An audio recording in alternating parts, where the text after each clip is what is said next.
ভয়ঙ্কর বিপদ ঘটে গেল সুদীপার সাথে। দেখা যায় কুন্তলা চৌধুরীর বাড়িতে আসলেই তখনই আদিত্য আর অভ্র সিসিটিভি ফুটেজটা পেয়ে যায় এবং সেটা টিভির সাথে কানেক্ট করতেই সেটা দেখতে পারে রূপার পিছু নেয় কুন্তলা চাদর মুড়ি দিয়ে থাকে, কিন্তু কুন্তলা জানতো না সেখানে সিসিটিভি ফুটেজ লাগানো আছে।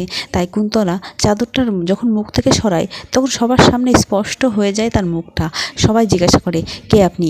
আপনি গুরুমা হতে পারেন না, গুরুদেবের শিষ্য কিছুতেই হতে পারেন না, কে আপনি?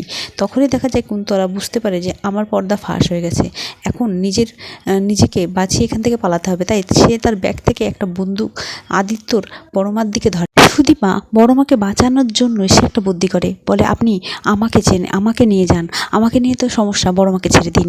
তখন সুদীপার কথা শুনে কিন্তু কুন্তলা বলে, মেঘনা চাইতে জল, এটাই তো চাইছিলাম আমি। এই বলে যখন সুদীপার দিকে বন্দুক তাক করে, সুদীপা বুদ্ধি খাটিয়ে তার পায়ের নিচে থাকা পাপোশটা টান দিলেই সেখানে কুন্তলা পড়ে যায় এবং দেখা যায় কুন্তলার হাত থেকে বন্দুক সবাই নিয়ে নেয়। তারপরে কুন্তলাকে পুলিশ অ্যারেস্ট করলে পুলিশের কাছ থেকে বন্দুক নিয়ে আবার সুদীপার দিকে তাক করে এবং সুদীপার গা ঘেঁষে বন্দুকের গুলিটা বেরিয়ে যায়, কিন্তু তাতে সুদীপার কিছুটা আঘাত লাগে এবং হাতের থেকে প্রচণ্ড রক্ত ঝরতে থাকে।